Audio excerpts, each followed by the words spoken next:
بسم اللہ الرحمن الرحیم۔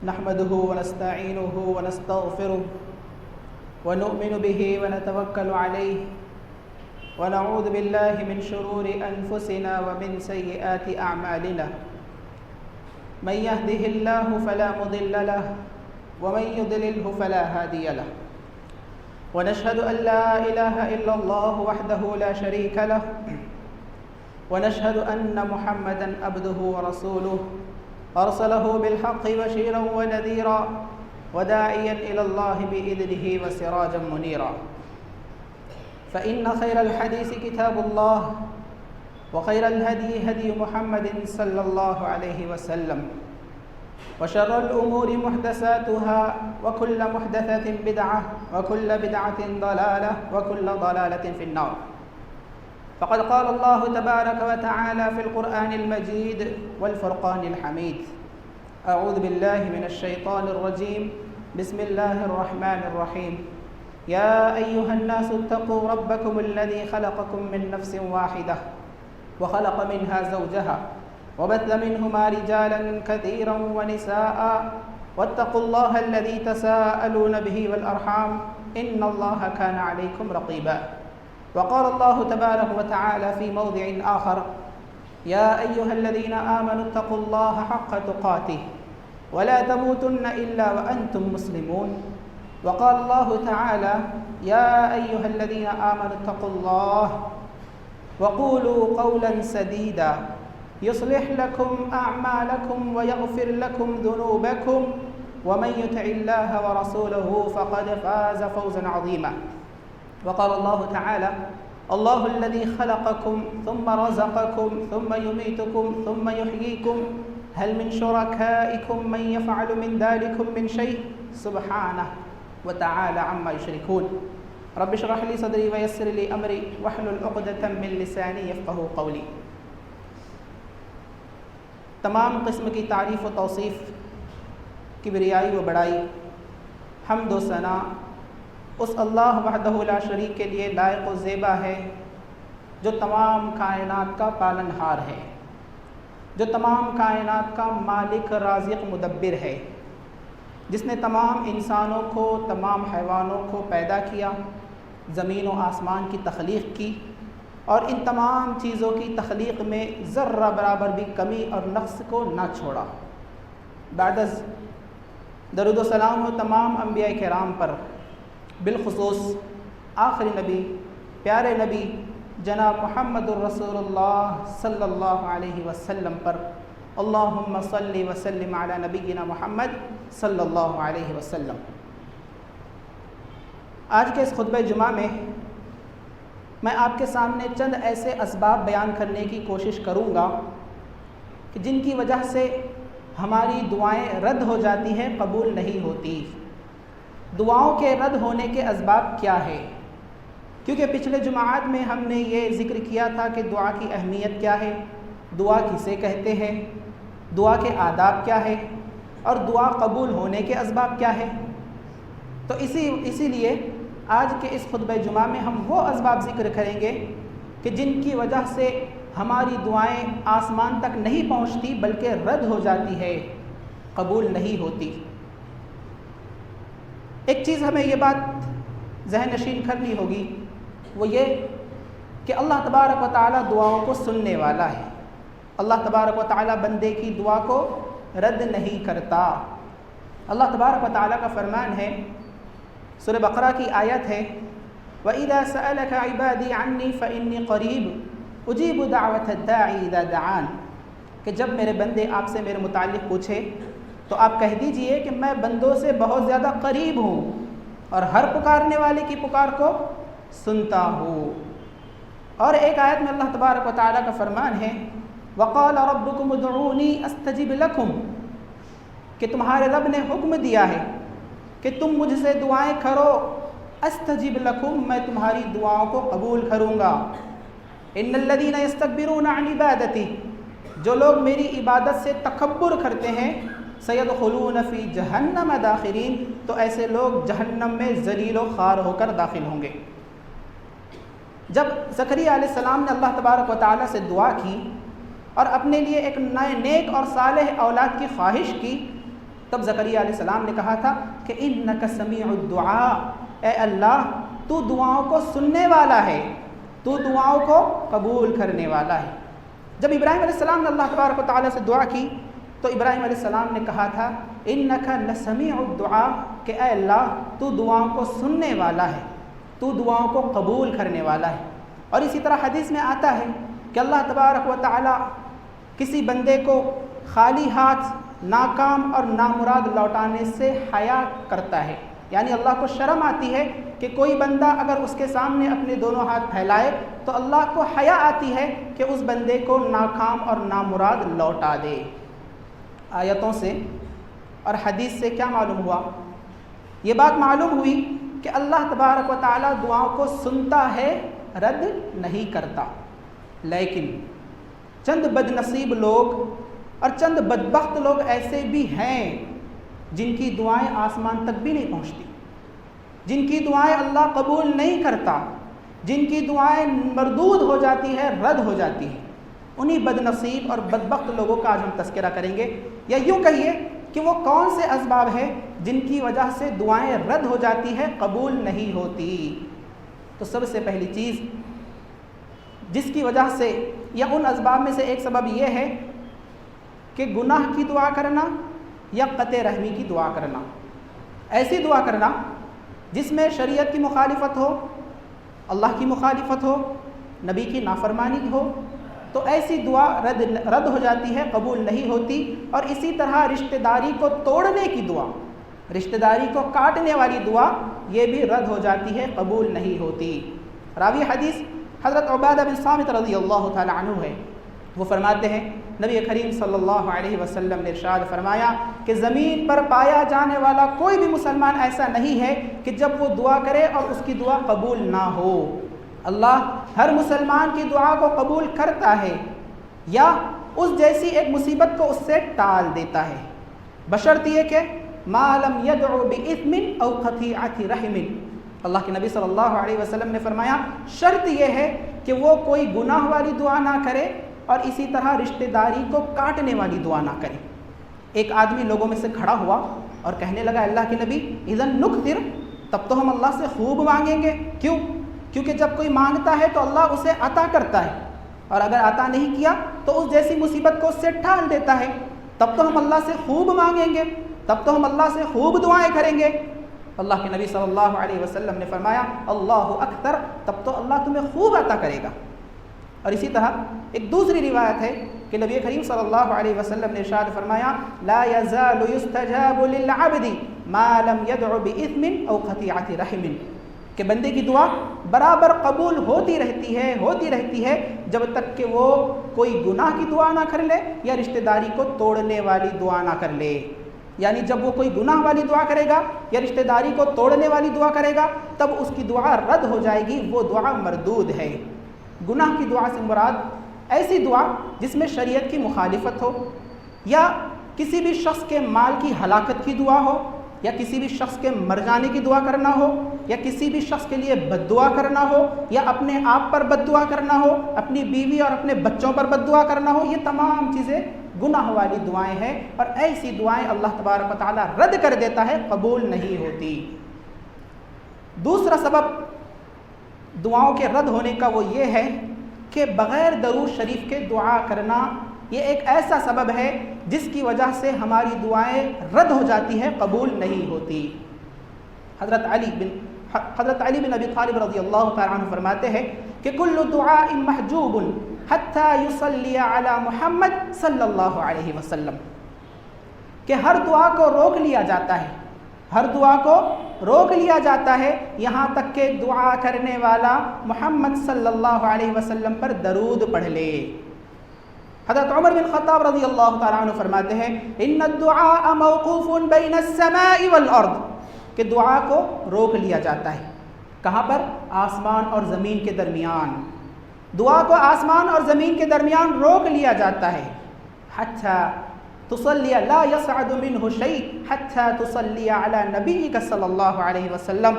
اس دعا میں سے کچھ بھی آسمان تک نہیں پہنچتا جب تک کہ تم اپنے نبی جناب محمد رسول اللہ صلی اللہ علیہ وسلم پر درود شریف پڑھ لو. جب درود پڑھ لو گے تب تمہاری دعائیں قبول ہوگی.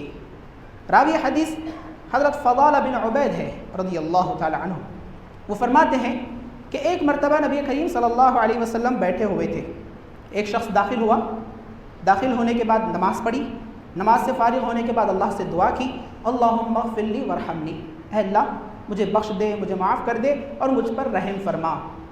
جب اللہ کے نبی صلی اللہ علیہ وسلم نے دیکھا, نماز پڑھی, دعا کی, تو آپ صلی اللہ علیہ وسلم نے اس مصلی سے کہا کہ عجلت ایھا المصلی, اے مصلی, اے نمازی, تم نے گڑبڑ کر دی, تم نے جلد بازی کر دی. اذا صلیت فقعدت فاحمد اللہ بما هو اہلہ, جب بھی تم نماز پڑھو, نماز سے فارغ ہو جاؤ, فارغ ہونے کے بعد اس جگہ پر بیٹھو تو سب سے پہلے اللہ کے شایان شان اللہ کی حمد بیان کرو, اللہ کی تعریف کرو, اللہ کی ثنا کرو. ثم صلی علیہ وصلی علیہ ثم ادعوہ, پھر مجھ پر درود بھیجو, پھر اللہ سے دعا کرو. حضرت فضالہ بن عبید رضی اللہ تعالیٰ عنہ جو کہ راوی ہے وہ فرماتے ہیں کہ اسی کے بعد ایک دوسرا شخص داخل ہوا اور اس نے کیا کیا, نماز پڑھی اور اس کے بعد اللہ کی حمد تعریف بیان کی اور نبی کریم صلی اللہ علیہ وسلم پر درود شریف پڑھا.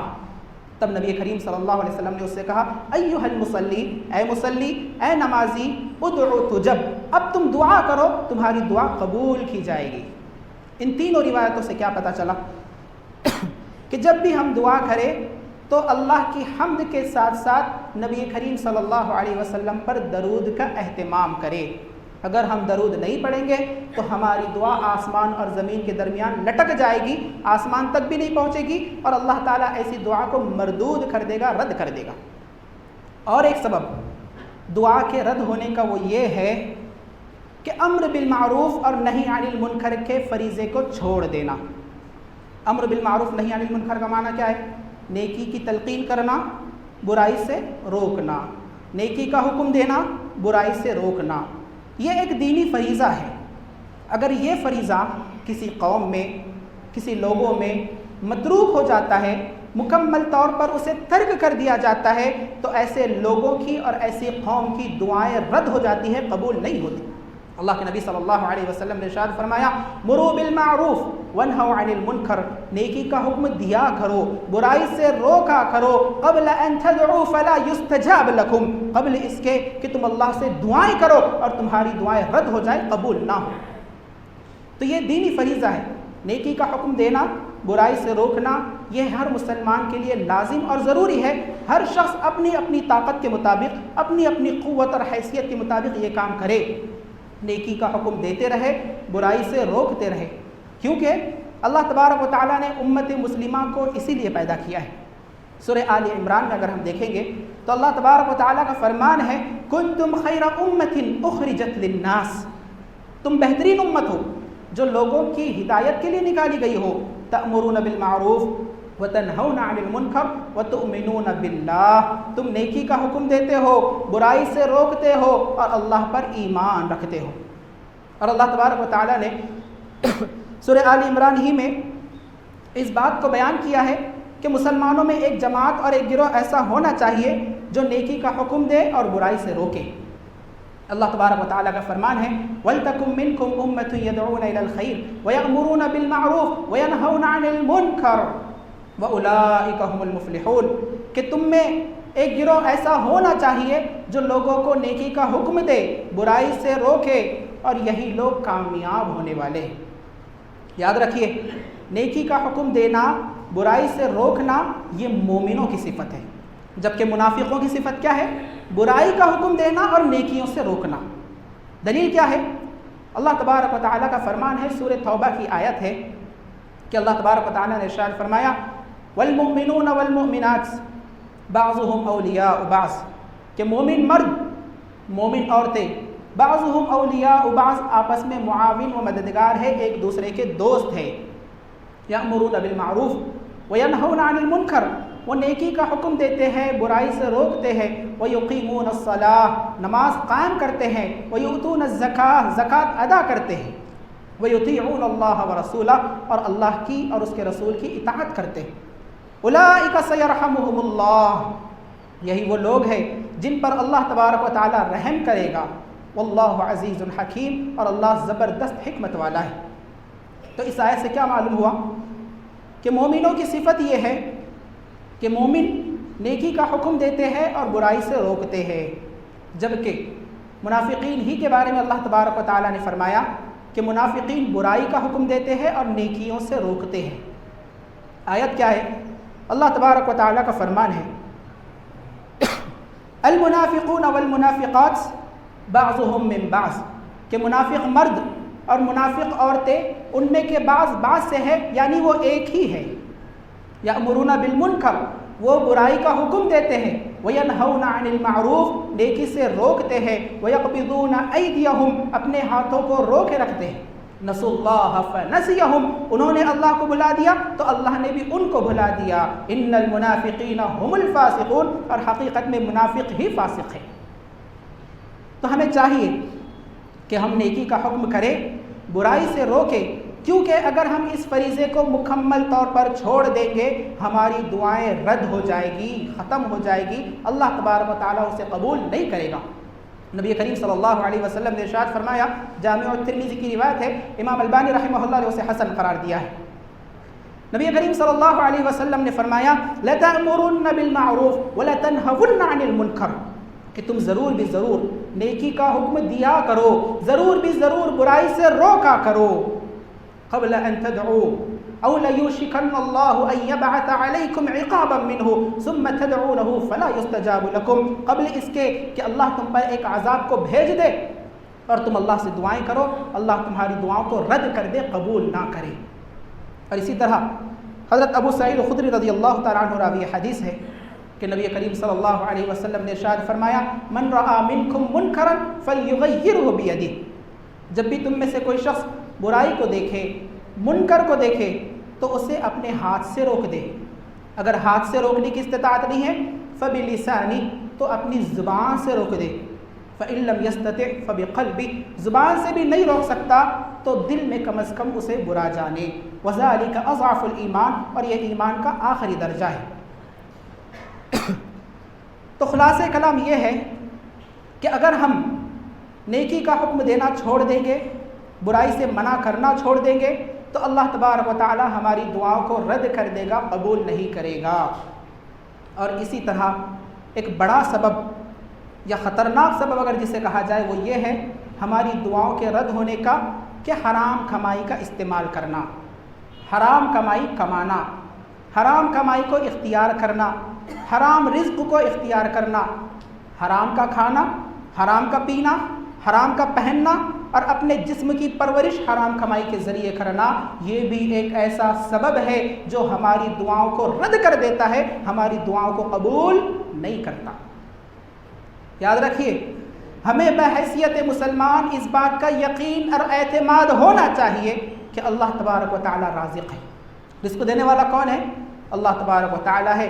اللہ کے علاوہ کسی کے پاس یہ اختیار نہیں ہے کہ وہ کسی کو رزق دے سکے۔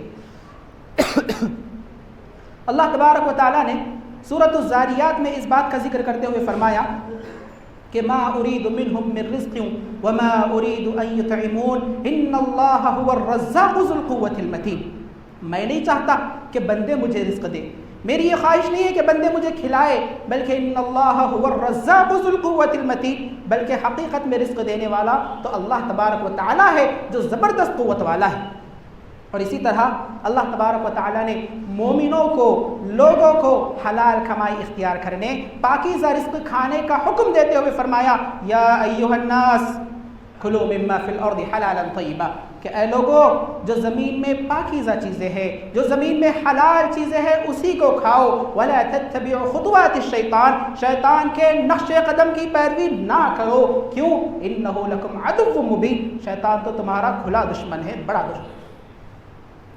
تو ہمیں چاہیے کہ ہم حرام کمائی سے اجتناب کریں، حلال کمائی کو اختیار کریں، کیونکہ رزق دینے والا اللہ ہے، ہمارا رزق اللہ نے لکھ دیا ہے، مقدر کر رکھا ہے، جو ملنا ہے وہ مل کر رہے گا، تو پھر ہم حلال کمائی کو چھوڑ کر حرام کمائی کو کیوں اختیار کریں؟ اللہ تبارک و تعالیٰ کا ارشاد ہے، سورہ ہود کی آیت ہے، وَمَا مِن دَابَّةٍ فِي الْأَرْضِ إِلَّا عَلَى اللَّهِ رِزْقُهَا، زمین پر چلنے والا کوئی بھی جاندار ایسا نہیں ہے جس کے رزق کا ذمہ اللہ تبارک و تعالیٰ نے نہ لیا ہو۔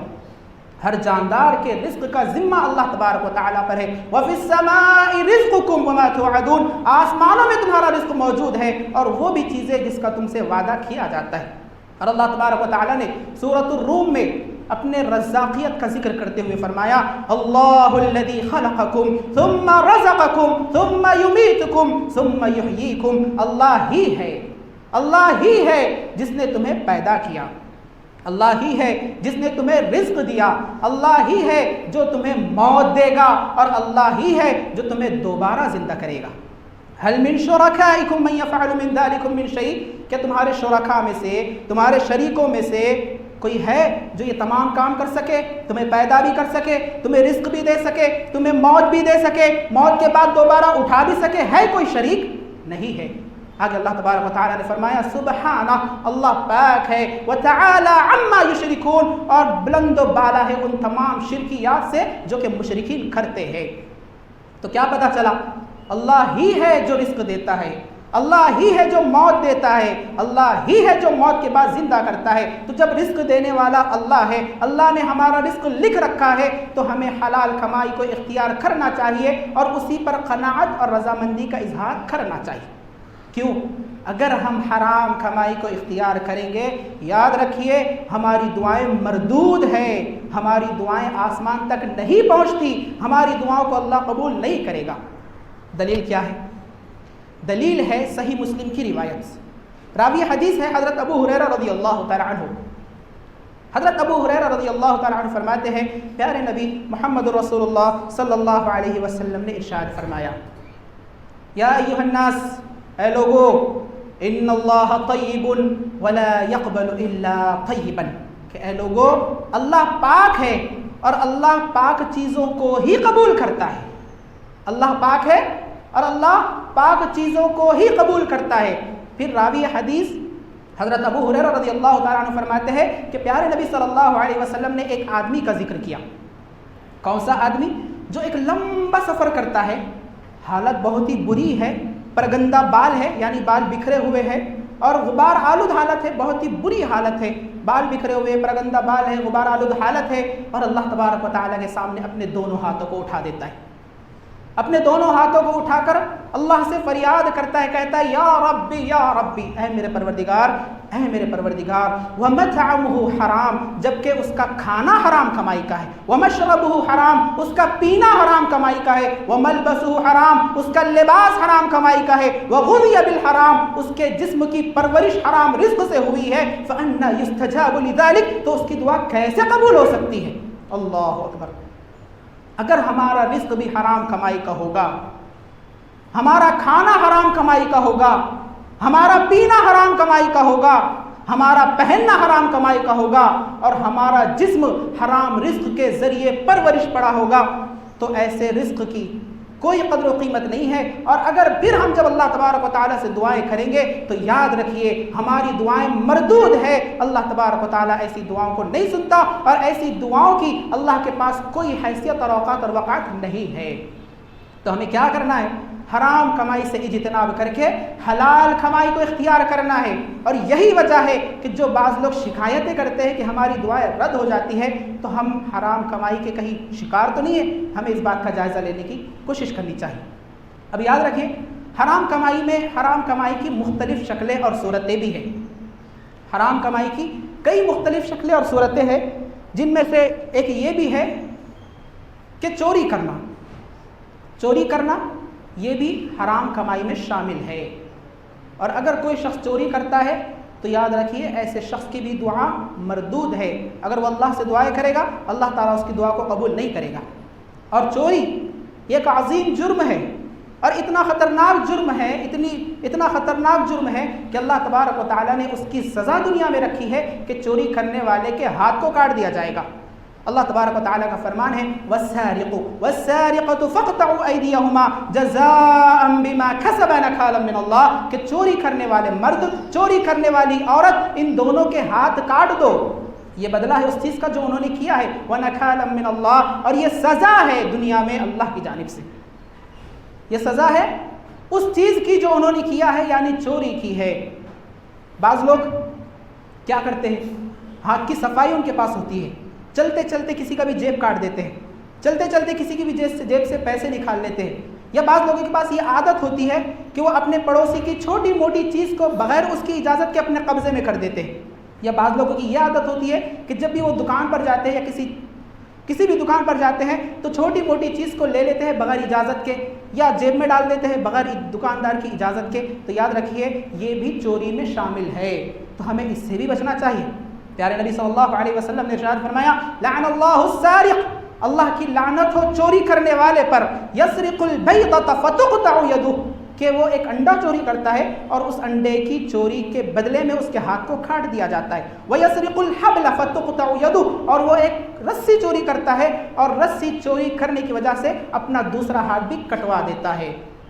تو ہمیں بڑی چوری سے تو اجتناب کرنا ہی کرنا ہے، لیکن چھوٹی چھوٹی جسے ہم معمولی سمجھتے ہیں، ہلکا سمجھتے ہیں، کمتر سمجھتے ہیں، جس کا ہم گناہ نہیں سمجھتے، ہمیں اس سے بھی بچنا چاہیے، کیونکہ اس کے لیے حد ہے، وہ ہاتھ کاٹنا ہے، اور اس حد میں کسی کی نہ تو سفارش چلتی ہے اور نہ ہی کسی کی کوئی چلتا ہے، کیونکہ اللہ کے نبی صلی اللہ علیہ وسلم کے زمانے میں فاطمہ نامی ایک عورت نے جو ہے چوری کر لی تھی، جو کہ بڑے خاندان کی تھی، حسب و نسب والی تھی، اور جب قریش کو یہ معلوم ہوا کہ اللہ کے نبی صلی اللہ علیہ وسلم تو اس کا بھی ہاتھ کاٹ دیں گے، تو انہوں نے اس عورت کی سفارش کرنا چاہیے اللہ کے نبی صلی اللہ علیہ وسلم کے پاس، اور کسی کے پاس یہ ہمت نہیں تھی کہ وہ جا کر نبی کریم صلی اللہ علیہ وسلم سے سفارش کر سکے کہ اس عورت کا ہاتھ نہ کاٹا جائے، کیونکہ وہ حسب و نسب والی تھی، بڑے خاندان والی تھی، لیکن اس سے چوری سرزد ہو گئی تھی۔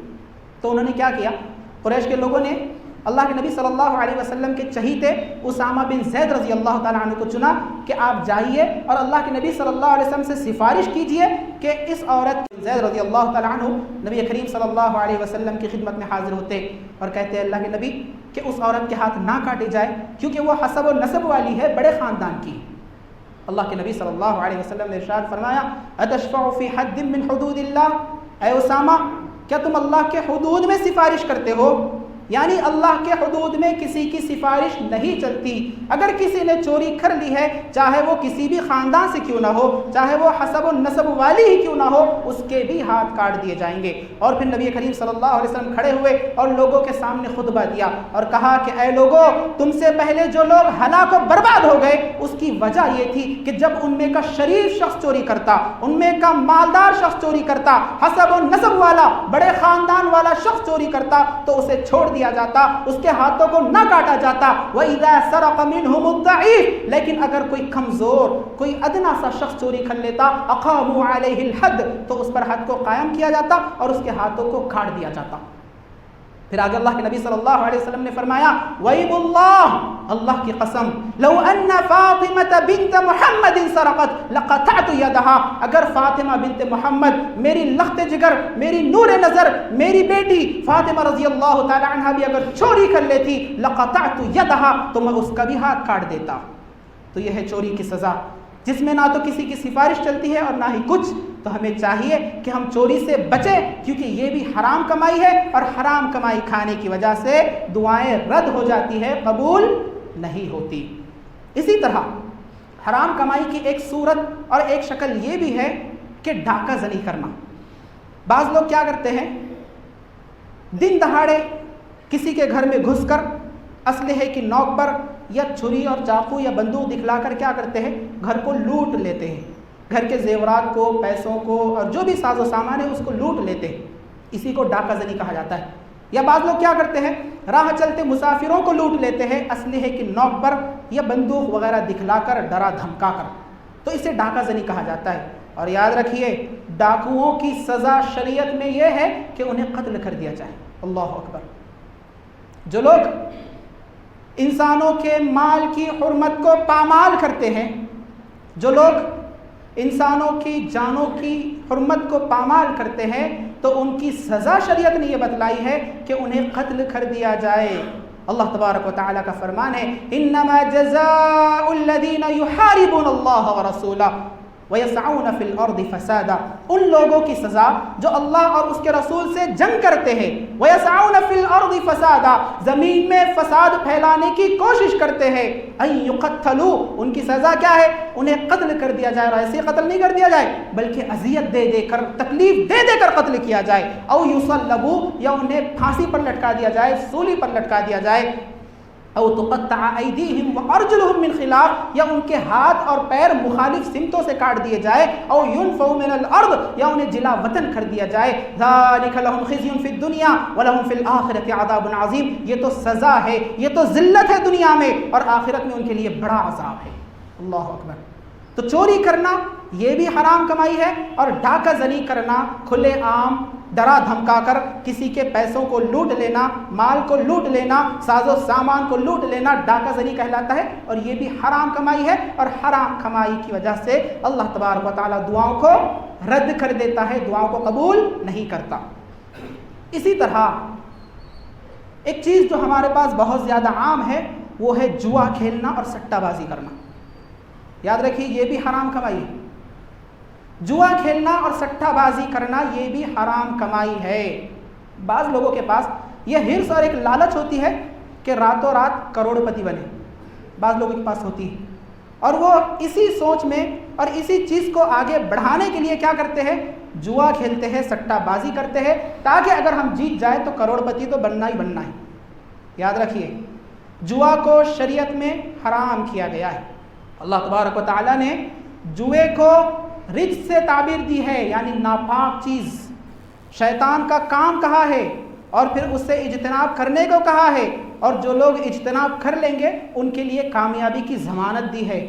سورہ مائدہ کی آیت ہے، اللہ تبارک و تعالیٰ کا فرمان ہے، یا ایھا الذین آمنوا انما الخمر والمیسر والانصاب والازلام رجس من عمل الشیطان، کہ اے لوگو جو ایمان لائے ہو، یقیناً شراب، جوا اور وہ پتھر جس پر بتوں کے نام سے جانور ذبح کیے جاتے ہیں، اور فال نکالنے والے تیر، رجس من عمل الشیطان، یہ تمام کی تمام چیزیں ناپاک ہے، شیطان کے کام ہیں۔ فاجتنبوہ، ان تمام چیزوں سے تم بچو، کس سے؟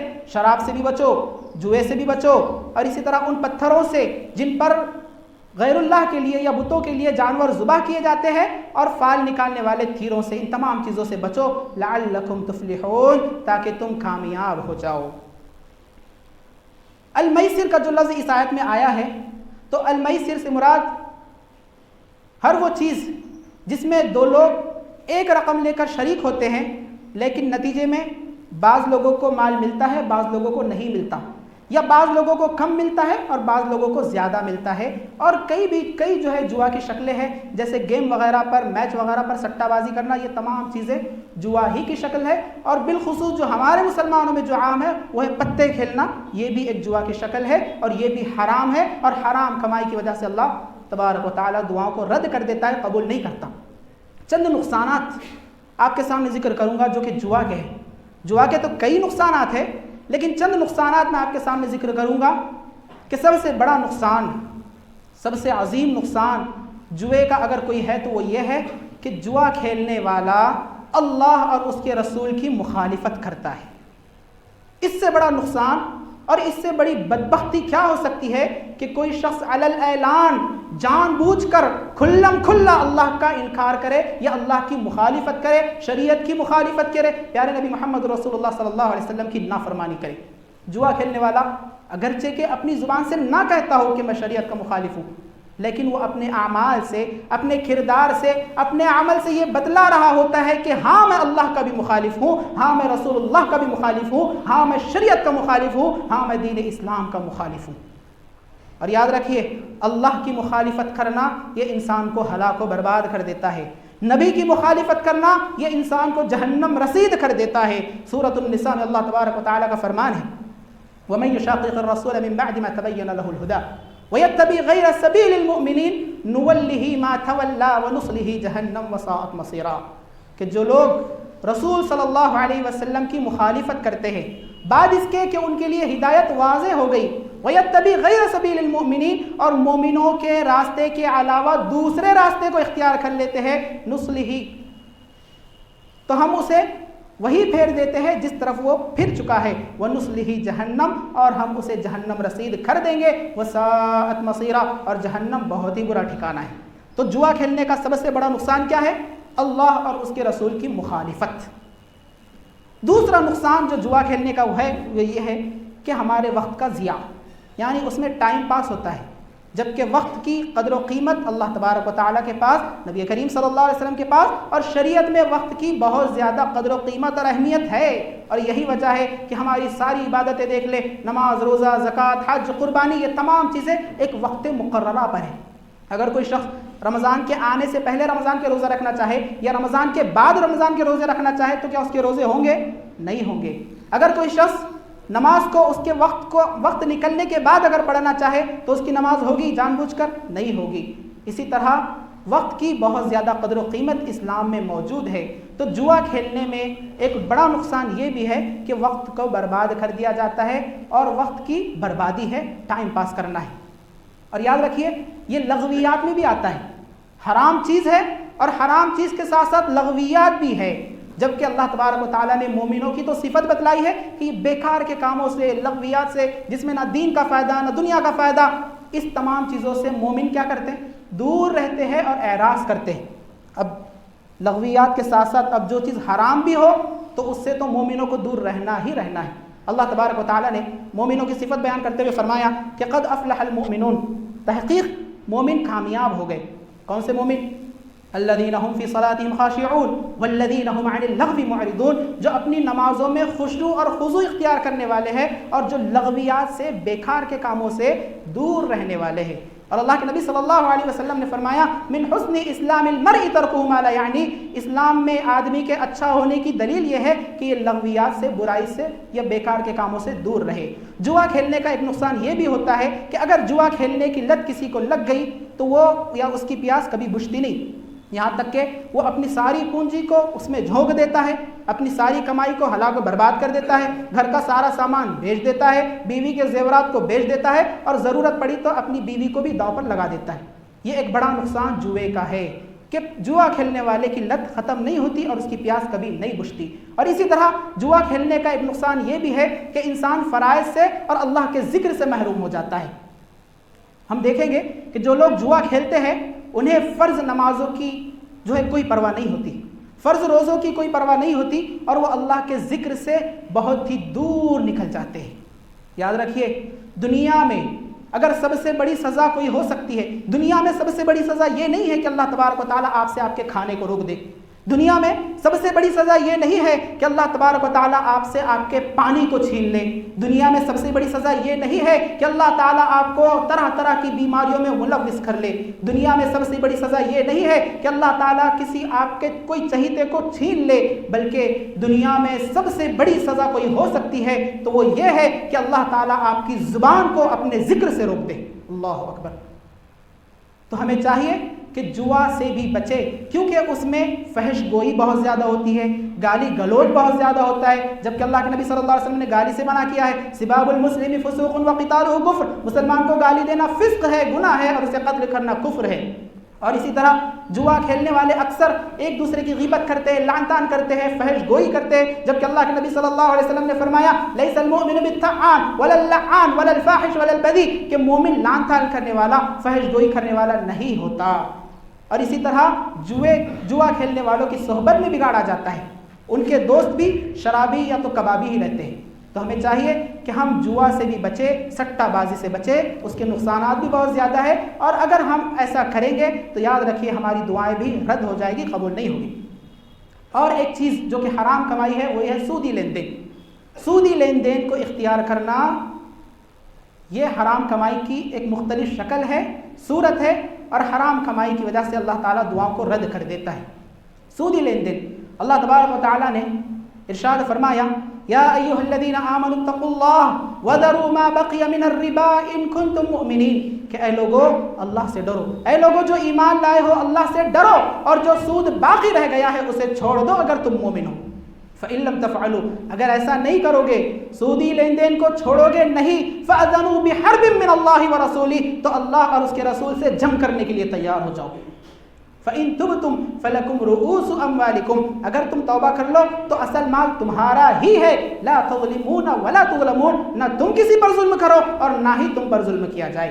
زمانے جاہلیت میں کیا تھا کہ ایک اگر شخص تھا جو کہ مالدار ہو تو ایک غریب کو جب وہ قرض دیتا تو سود کے ساتھ دیتا اور ایک وقت کو مقرر کر دیا جاتا. لیکن اگر وہ غریب شخص اس قرض کو نہیں لوٹاتا وقت مقررہ پر تو سود بڑھتا چلا جاتا یہاں تک کہ اصل رقم سے زیادہ سود ہو جاتا. تو اللہ تبارک و تعالیٰ نے اس بدترین ظلم کو ختم کرتے ہوئے فرمایا یا ایھا الذین آمنوا لا تأکلوا الربا اضعافا مضاعفا، کہ اے لوگو بڑھا چڑھا کر سود نہ کھایا کرو. اور یہی چیز آج ہمارے پاس بھی موجود ہے کہ جو مالدار ہوتے ہیں وہ غریبوں کو سود کے ساتھ پیسہ دیتے ہیں.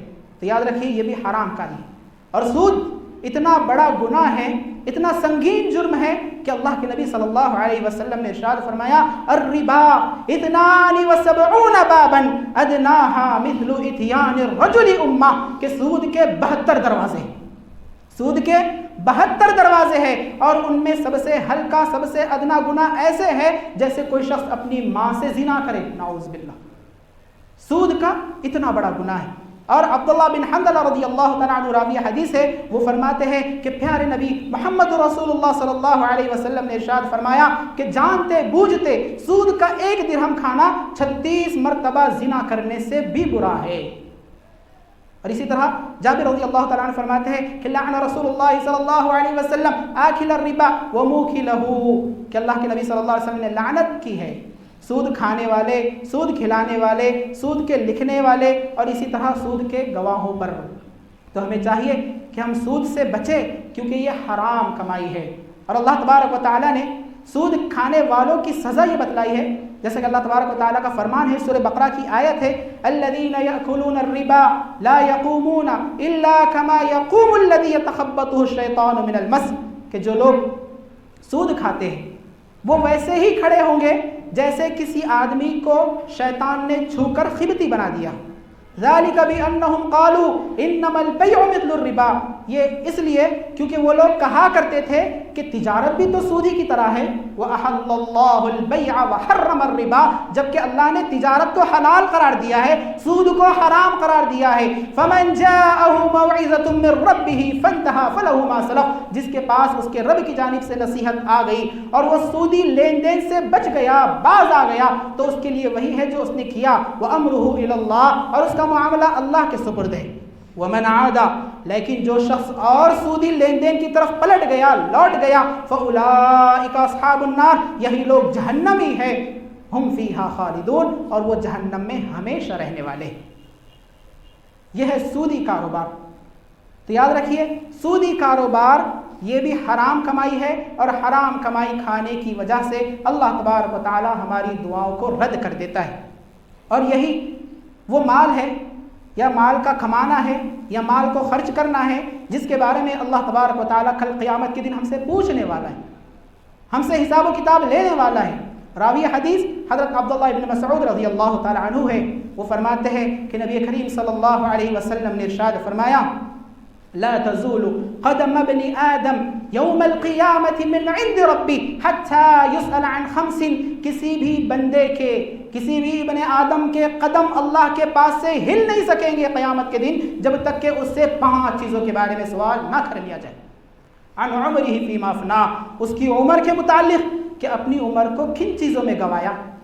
وعن شبابہ فیما ابلاہ، اس کی جوانی کے متعلق، عمر میں جوانی بھی آ گئی لیکن جوانی کا مرحلہ خصوصیت والا ہے تو جوانی کے بارے میں پوچھا جائے گا کہ اپنی جوانی کو کن چیزوں میں برباد کیا. ومالہ من این اکتسب وفیما انفقا، مال کے متعلق 2 سوال ہے، مال کے متعلق 2 سوال ہے کہ مال کہاں سے کمایا اور کہاں خرچ کیا. صرف حلال طریقے سے کمانا بھی کافی نہیں ہے، حلال طریقے سے کمانا اور حلال اور مباح چیزوں میں لگانا یہ ضروری ہے، ورنہ ایسا نہ ہو کہ ہم کمائی، حلال کمائی تو کما رہے لیکن بیکار کے کاموں میں، حرام کاموں میں یا اسراف میں ہم اپنے پیسوں کو خرچ کر دے رہے. تو سوال کیا ہوگا؟ مال کے متعلق سوال کیا جائے گا کہ تو نے مال کہاں سے کمایا اور اپنے مال کو کہاں خرچ کیا. وَمَاذَا عَمِلَ فِي مَا عَلِمَ، 5واں سوال جو ہوگا وہ یہ کہ میں نے جو تجھے علم دیا تھا یا تجھے جو علم دیا گیا تھا اس پر تو نے کہاں تک عمل کیا. تو یہ 5 سوالات ہیں جو بندے مومن کو پوچھے جانے والے ہیں. تو ہمیں چاہیے کہ ہم دیکھ لیں کہ ہم نے ان 5 سوالات کی کہاں تک تیاری کر رکھی ہے. اور یہی وہ حرام کاری ہے جس کی پیشن گوئی اللہ کے نبی صلی اللہ علیہ وسلم نے کر لی تھی کہ میرے مومنوں پر یعنی مسلمانوں پر ایک ایسا وقت آنے والا ہے کہ مسلمان اور مومن حرام کمائی میں ملوث ہو جائیں گے.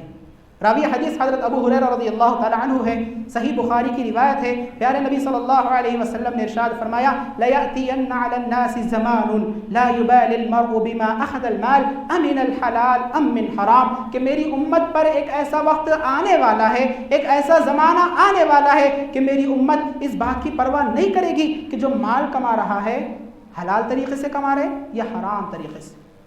اور یہ چیز اور یہ پیشن گوئی ہو رہی ہے کہ مسلمانوں میں یہ امتیاز نہیں رہا ہے. وہ یہ نہیں دیکھ رہے ہیں کہ ہم جو مال کما رہے ہیں حرام طریقے سے کما رہے ہیں یا حلال طریقے سے. اور اسی طرح حرام کمائی کی ایک صورت یہ بھی ہے کہ یتیموں کے مال کو ہڑپ کر جانا، یتیموں کے مال کو ظلماً اپنے قبضے میں لے لینا، یہ بھی ایک حرام کمائی ہے. اور جو لوگ یتیموں کے سرپرست ہوتے ہیں تو ان کے مال میں یعنی یتیموں کے مال میں اگر کوئی شخص ڈاماڈول کرتے ہیں یا ان کے مال کو ظلماً ہڑپ کر لیتے ہیں تو یاد رکھیے ایسے لوگ اپنے پیٹ میں جہنم کی آگ کو بھر رہے ہیں. یہ اللہ تبارک و تعالیٰ کا فرمان ہے. اللہ تبارک و تعالیٰ کا فرمان ہے ان الذين ياكلون اموال اليتامى ظلما انما ياكلون في بطونهم نارا وسيصلون سعيرا. جو لوگ یتیموں کے مال کو ظلماً ہڑپ کر لیتے ہیں، زبردستی کھا جاتے ہیں، یقیناً وہ اپنے پیٹوں میں جہنم کی آگ کو بھر رہے ہیں.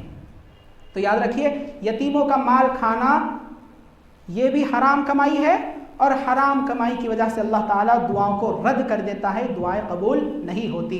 اور اسی طرح کسی بھی شخص کی جائیداد کو، اس کی زمین کو، اس کے مال کو ظلماً ڈرا دھمکا کر اپنے قبضے میں لے لینا یہ بھی حرام کمائی ہے، جس کی وعید اللہ کے نبی صلی اللہ علیہ وسلم نے سنائی ہے کہ جو شخص ایک بالشت بھی زمین کسی کی ظلماً ہڑپ کر لیتا ہے، ظلماً اپنے قبضے میں کر لیتا ہے، تو اللہ کے نبی صلی اللہ علیہ وسلم نے فرمایا کل قیامت کے دن اسے 7 زمینوں کا طوق پہنایا جائے گا. صرف ایک بالش زمین کی سزا یہ کہ اسے 7 زمینوں کا طوق پہنایا جائے گا. ان لوگوں کا کیا حال ہوگا جو پورے کے پورے بنگلے ہڑپ کر جا رہے ہیں، جو پوری کی پوری زمین ہڑپ کر دے رہے ہیں ظلماً زیادتی کے ساتھ اور ڈرا دھمکا کر. تو ہمیں چاہیے کہ ہم حرام کمائی سے اجتناب کریں. خلاصہ کلام وہ اسباب جن کی وجہ سے دعائیں رد ہو جاتی ہیں ان میں سے ایک سبب یہ ہے کہ ہم گناہ والی دعا نہ کریں، رشتہ داری کو توڑنے والی دعا نہ کریں. اور دوسرا سبب یہ ہے کہ ہم جب بھی دعا کریں اللہ کے نبی صلی اللہ علیہ وسلم پر درود پڑھیں.